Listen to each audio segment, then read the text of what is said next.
What's up, everybody? Hope you're doing well today. It is Wednesday, March 6th, 2019, and this is Raphael Garcia, and I'm back for episode number 13 of the Let's Talk Wrestling podcast. I hope you're doing well today, and I hope you've been able to get over the proverbial hump day and are looking forward to the rest of your week. Hopefully, it goes well. But mine has been a hell of an interesting week. The last 2 weeks have been pretty interesting, and I actually missed a show last week. I wanted to do something special for Black History Month and look at famous black men and women who have kind of paved the way for minority wrestlers in the industry, or preferably African American wrestlers. But I'll probably do that sometime later this month. I figure we can celebrate the inclusion of minorities at any point in time. I'll probably do a show about others as well at some point in time in the future too. But just wanted to throw that idea out there that that's something I'm working on.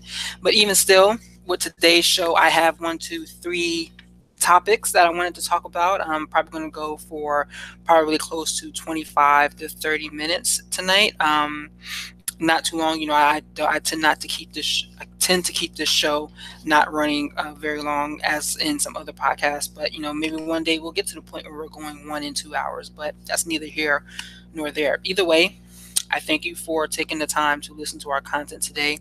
Please be sure to like and subscribe to the MMA Ratings YouTube channel, where you can catch all of our content, not only the professional wrestling stuff that I put out, but you'll also see our weekly podcast, myself and Shawan Humes, as we talk mixed martial arts every Thursday, usually around 10:30 Eastern Standard Time, and you'll catch all of the written pieces that we put out there. And from myself, Schwan, Adam Martin, our editor is named Michael Ford, so he sometimes puts content out as well. But be sure to check us out, like and subscribe to our YouTube channel, because we're definitely trying to build the audience that we have here. But with that in mind, I wanted to go ahead and talk about these 3 topics today, because I'm looking at, while I would like to get to a point where the show isn't so WWE centric, it's really just been that way for the last couple of weeks, just because there's been so much going on in that market. But I am going to eventually start branching out into other promotions, such as like AEW, who has not done a show yet, but we're still talking about them. New Japan, Ring of Honor, other smaller platforms as well too, because I like a lot of the wrestling that you see on the independent circuit, whether you really want to call it indies or not. But there is definitely a lot of great wrestling going on, and I think it deserves the recognition and the time of day to speak about it on this show. So that will be coming in the future. Also, while I'm sitting here talking about the future of this podcast, another thing I am planning on doing more of, I want to bring monthly interviews to this show as well. So I'm looking at a list of people that I can bring onto this platform. It'll be everything from media members I can get in touch with, maybe some smaller known wrestlers, more independent wrestlers, some people who are anyone who's just willing to talk to me, to be honest, because I think there's always interesting conversations to be held about professional wrestling. So I want to go ahead and touch base about that, but that'll hopefully be in the near future. Starting this month, I already have some ideas of people I want to bring on, and hopefully we can find the time to collaborate and do so. But anyway, let me go ahead and jump right into the conversation, because I wanted to start today with talking about Roman Reigns and his return to the WWE. Now, Mr. Reigns, as we call him, came back to the organization last Monday, where he came on to Monday Night Raw and announced that he is in remission and from his battle with leukemia after leaving the show back in October. And this was, up to his announcement, was pretty interesting because of the conversation that was going on around it. There was a pretty vocal contingent of people that were taken aback by the fact that the WWE announced his return, obviously because they knew it was going to do big numbers. I think they did their first rating of 3 million or more since August of last year around SummerSlam. I think this was that was the report I saw. That, I mean, they still had a drop off, but they did a massive number during his announcement early in the show. They started and kicked things off with him. So there was a loud contingent on social media that was saying 2 things. First, they were taken aback by the fact that WWE announced it and made it seem like they were leveraging his condition to get a big ratings number, which is a understandable move by them. You may not like it, but I understand what they were trying to do. Reigns has he's been their central face for the organization for the last 3 years or so, maybe a little bit longer than that. And when they lost him, they lost a lot. I mean, they lost the Universal title, which they were working so hard to try to get back on the show. They lost leverage over Brock Lesnar. You saw they had to put the title back on him, and I can't remember the last time he's been on Raw, what he's been doing. So you saw how much they lost without Roman on the show. So getting him back, it immediately infuses a bit of vitality in the show. It almost seems different. I was listening to, I think, the Wrestling Inc. podcast a couple of weeks, or the week of his return. They were talking about how having him back on the show forced everyone to kind of raise the bar, which is what great team players do. I mean, think about when, on any other sports team, when a guy gets hurt and comes back from a massive time off, that always infuses a bit of excitement back into the team. And that's kind of what we saw with Roman Reigns on Monday when he returned last week. So obviously, like I said, he announced he's in remission and that he's back to traveling with the organization. He was on the show this past Monday, and he's in an angle with Dean and Seth, where they've got the Shield back together, and now they're facing Baron Corbin, Drew McIntyre, and Bobby Lashley at Fastlane. And we're going to go into Fastlane probably for our last topic of today. But that isn't the end of the conversation. What stood out to me the most was the voice that put the idea out there that maybe he and the WWE was faking his illness. And that stood out to me a lot. And the reason why I say that is because it's kind of scary thinking that an individual, it's kind of scary thinking that the WWE would be willing to do something like that. Yes, they have done some ridiculous things in the past. They've done things like fake Vince McMahon's death. They've done things like, I think they faked Vince's death right around the time Chris Benoit killed himself and his family. They've had issues with, storyline issues with them faking illnesses, fighting God, doing ridiculous things just to get people to watch. And while I understand it's a situation that could rub some people the wrong way, to think that they're willing to stoop to low level to get people to watch their content, I understand how that can turn some people off. But I think it's a bit more of a stretch to think that they're willing to leverage a storyline around the idea of an individual has leukemia, and to think that they would be willing to fake the situation. I think that's a bit of a stretch. There were multiple people on social media talking about how it was fake, questioning, etc., etc. And I remember reading when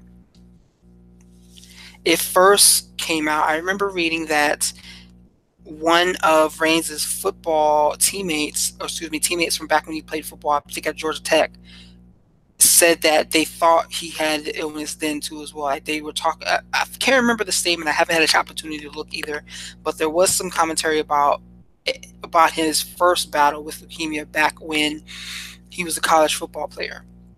And then when he returned on Monday, people were citing his physique by citing the fact that he still has hair and his hair wasn't thinning as evidence, quote unquote, and I'm doing the air quotes here, not that you can see me, as evidence for the reason that he wasn't really ill. And it's almost as if you are ignorant to the various types of leukemia and cancer that are out in our society today, but it's a level of disgusting that almost continues to surprise me that the wrestling community stoops to. As social media has grown and the infusion of its use within the industry has continued to grow, there's always been questions about, well, how, like, there's always questions about the underbelly of the wrestling community when we see stuff as like misogynistic, homophobic, racist commentary that comes up from a lot of the fans across many different platforms, whether it be fans of New Japan, fans of AEW, fans of WWE, Ring of Honor, etc., etc. They're there. This is a real aspect or demographic within the wrestling community. But to see individuals question Roman's leukemia issues was pretty low to me. It definitely stood out, and I think that that's a major issue. I think that it's a real concern. Not a real concern, but it's something that's worth talking about. That if that those voices, I'm going to lean. I'm going to say that I'm not going to say flat out that they're not welcome. That's not what I want to put out there. But those voices I have a major issue with, because they take away from what people have come to enjoy about professional wrestling, and they put the focus on something that just isn't good. Yes, I talk about these. I talk about these issues. I bring them to light. I write about them. I've written pieces about the Mandy Rose Naomi storyline that got even worse yesterday when Mandy squashed Naomi. I've written pieces about that. I've written pieces about the way women are treated by the WWE, and like the way the women's storylines have been kind of basically bastardized. But this is something I didn't even want to cover because I just didn't want to give it space. If they're faking it, okay, that's fine. They have every right to do that on a scripted television show. But I'm not going to question a serious situation around someone's health, around someone dealing with cancer. I have dealt with that in my family. I've seen the ramifications that it can have on relationships, where it can have on someone's health that you love, and I'm just not going to play that game. So hopefully we've gotten to a place where now that Roman's returned, we can kind of stop talking about that. Hopefully he does not have to deal with this again, and we don't see the situation pop back up, but we don't see it pop up within anyone else on the roster or within any other brand. I hope that that's the case, but this is it's an unfortunate situation that continues to shine a light on the unfortunate aspects of the wrestling community. So I wanted to segue from there into talk about WrestleMania 35, which we are, how many weeks out are we from now? 1, 2, 3, 4. We are 5 weeks out from April 7th, where this will go down in the Barclays Center. I will be there. It's my first WrestleMania. I cannot wait to go and experience that. I wish I was experiencing it with my girlfriend, but I did not buy her tickets. Yeah, it was a missed opportunity by me, and I know she's probably going to listen to this and want to punch me in my face for it, but it is what it is.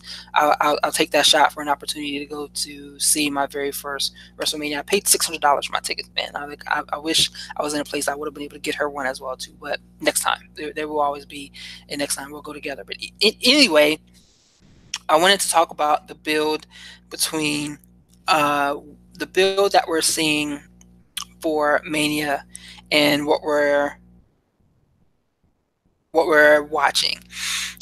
So right now we have 3 matches announced. We have Seth Rollins versus Brock Lesnar.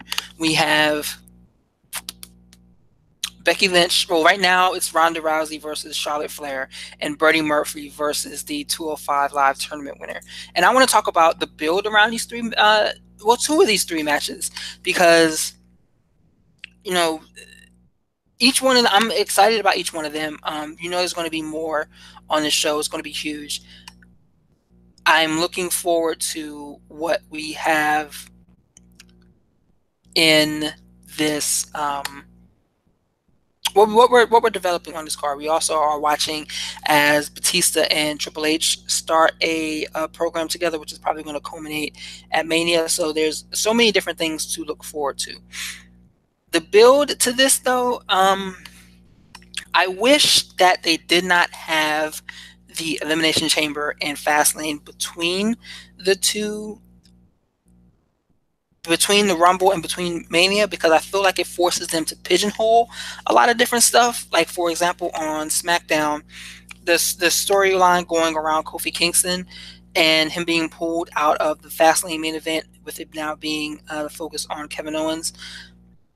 Yes, we know that they're going to, well, we don't know. We're hoping that they're setting up for something special for Kingston at Mania. At Mania, we can only hope. But it would be much more intriguing to me if this storyline was built out over the timeline from the Rumble to uh, Mania. The Seth Rollins Brock Lesnar storyline, I mean, we're not getting any build about this. When's the last time we've gotten any build? That's when Seth got beat down by Brock. It was brought up this past Monday when Reigns, I don't want to say confronted, but Reigns talked to Seth about it, leading to the reformation of the Shield. But we're not getting any build around Seth Rollins versus Brock Lesnar, which would piss me off if this is the main event, because all the build right now is around Rousey and Flair. And while people do have their detractions from what's going on, I'm loving what I'm seeing between these two women and Becky Lynch. I don't know, like, you're seeing them go at it on social media. There's people that are talking about it, is if their back and forth is real or not. I mean, that's neither here nor there. If it's real, I'm okay with it. I've been waiting for someone to kind of call Ronda on the carpet and get under her skin to a point where she really does get pissed off, the same way we saw her get pissed off so many times in mixed martial arts. It's interesting to me. And I think she's losing that argument. I think she's losing that battle the more and more she tries to engage with Charlotte and Becky Lynch online. If it's someone doing the social media from the WWE side of it, they're doing a damn good job, a great job, because they're getting everyone involved, and they're getting everyone interested in what they see. So I'm a fan. I'm here for it. But there's no way you can tell me that the match between those two and eventually those three will not be the main event. There's no way. The build for that is overruling the build for anything else that's going to be on Mania. And I hope this is the moment that we do get to see something historical with Becky Lynch winning the title. I want to make sure I put a caveat on that I need Lynch to win that title by pinning Rousey, period. Not pinning Flair, pinning Rousey. But let's continue the conversation, because I'm also interested in what I'm seeing with the Buddy Murphy title defense for the 205 Live tournament. I'm hoping this match isn't the opener on the kickoff show again. I would love for this match to be the event opener. I think that they could steal the show, especially if we somehow pigeonhole a way to get Kushida into this tournament. I don't think it's happening. I think he's going to be a part of the promotion after Mania, but I would love to see that happen. Him and Buddy Murphy can steal the show, but you can't beat Kushida that early either as well. So the tournament right now includes, let me see, it included Tony Nese, Drew Gulak, Oni Lorcan, Cedric Alexander are in the semifinals. I don't know if that's the whole group. I'm not sure if that's the whole group, but I'm looking forward to this tournament because I think that this match is going to steal the show, and I hope it's a new individual that is brought to the forefront to put on a great match with Murphy. Murphy's a walking four-star match. Easily could be a 5-star match if he was given more buzz.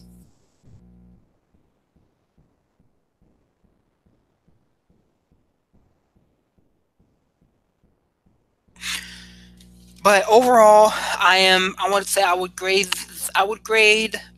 the WWE's build of WrestleMania 35 to be about a C.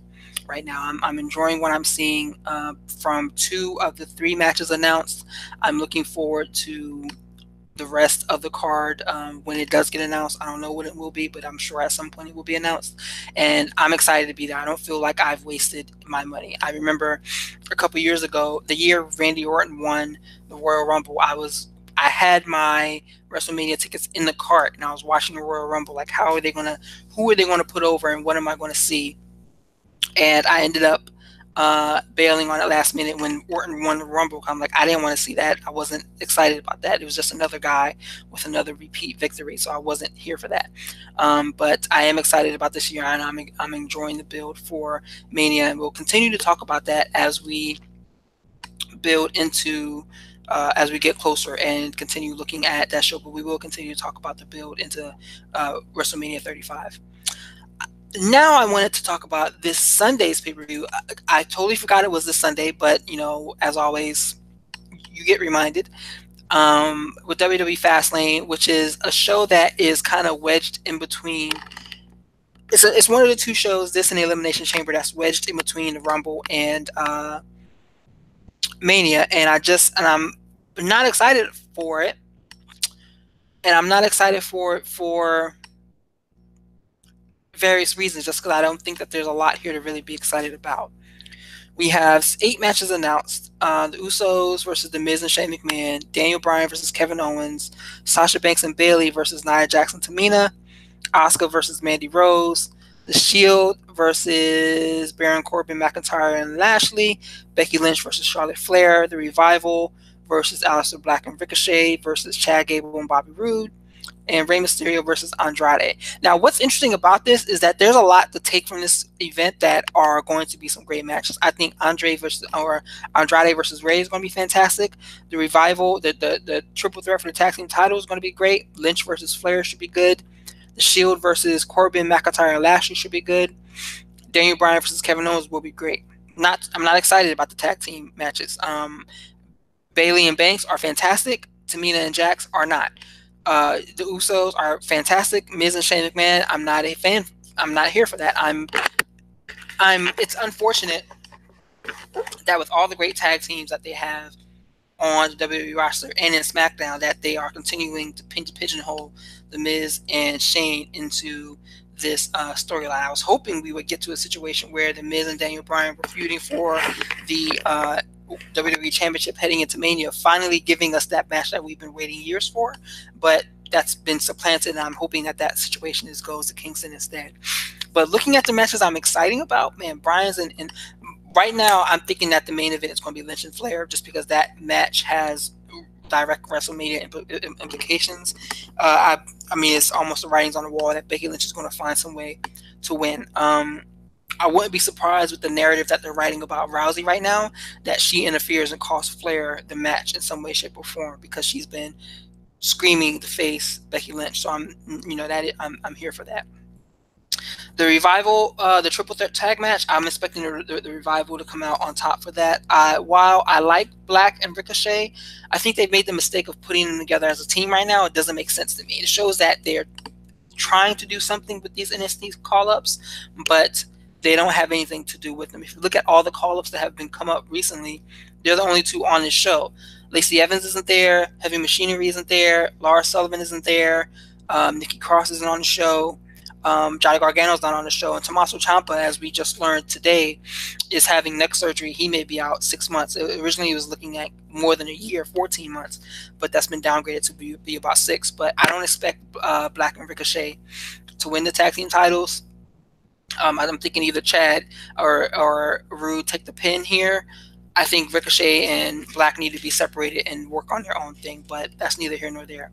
Andrade and Mysterio, I'm looking forward to this match because I want to see how they continue to up the ante in this feud. They've been putting on great match after great match. I think this should be the last match out of the series. I think Andrade should win, but they're going to steal the show. I'm going to go ahead and put my money on it right now if I needed to. They're going to steal the show. They've been continuously doing things differently, doing new things on SmackDown, which I am excited about and look forward to seeing what's next out of these two guys. I'm really looking forward to that.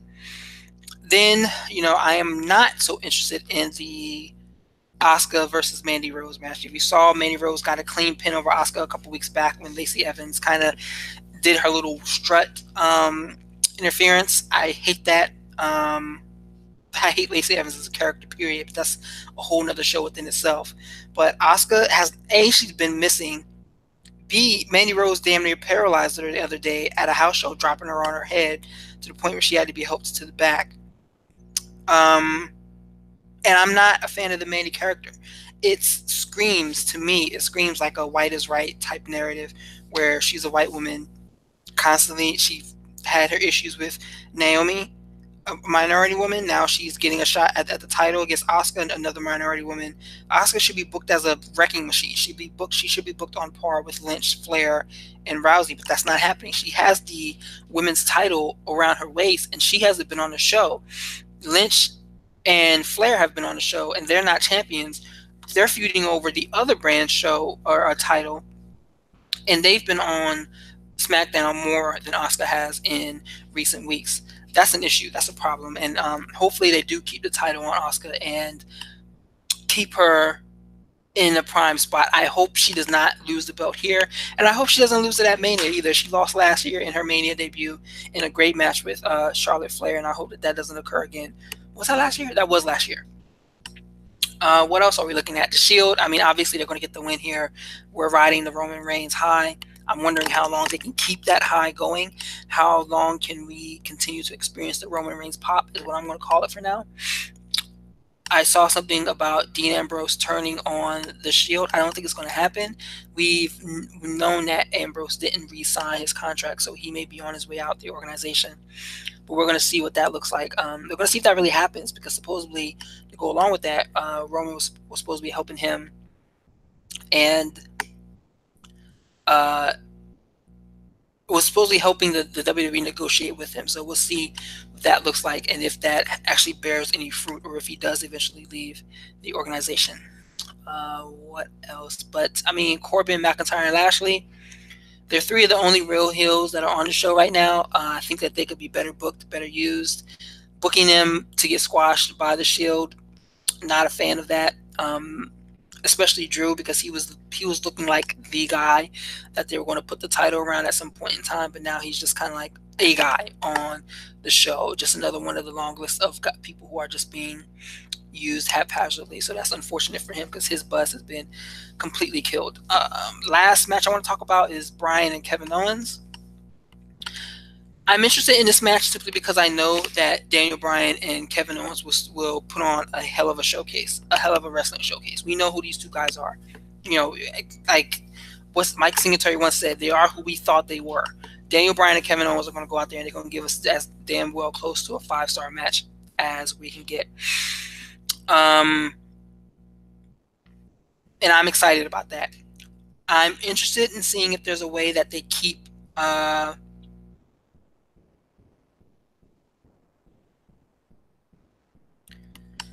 if there's a way that they keep the New Day and Kingston involved in this match. I would be excited if they found a way to maybe have the New Day cost Owens the match for Kingston, and then turn it into a triple threat at Mania, and maybe even have Big E and have it turn into a triple threat at Mania where Kingston wins, and potentially have Big E and Xavier turn on him in reference of them not feeling appreciated for them helping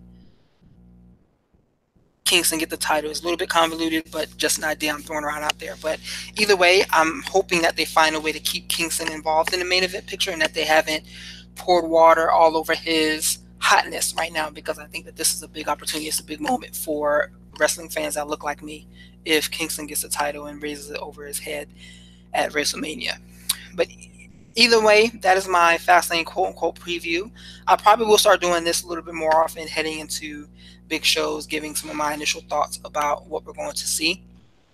And I'm looking forward to those matches. I'm not looking forward to Fastlane as a whole. I'll probably watch it live on Sunday. Don't forget that Captain Marvel comes out this weekend, so Marvel movies kind of take precedence over everything else. But that is my preview, and that is the show for today. I wanted to, again, thank you for taking the time to listen to the content. Please be sure to like and share what we do here. Subscribe to our channel. And I am working on a couple of pieces for this week. I'm doing a review of RVD versus Jerry Lynn, because on March 21st or 23rd this month, it'll be 20 years since that match happened back in 1999. So I'm looking forward to that. And it'll be a great piece. I've done a recap piece of Rey Mysterio and Eddie Guerrero. That was when it was about 20 years after that match. I think I did that in October of last year, and I'm doing one on just some big matches I've pointed out, and this is a big one to me because it really kind of stole the show for RVD and Jerry Lynn. But as always, you can follow me at rgarcia_sports, where I'm rambling about all things sports, usually some politics thrown in there, jiu-jitsu, wrestling, basketball, everything. Playoffs are coming up, so that's going to be fantastic. And if you don't believe Black Lives Matter, so you'll probably be offended at some of the things that I post. That's neither here nor there. I don't care. But either way, thank you for taking the time to listen to our content. Enjoy your Wednesday. You made it through hump day, and keep pushing because you're almost through to the end of the week. Have a great week, everyone.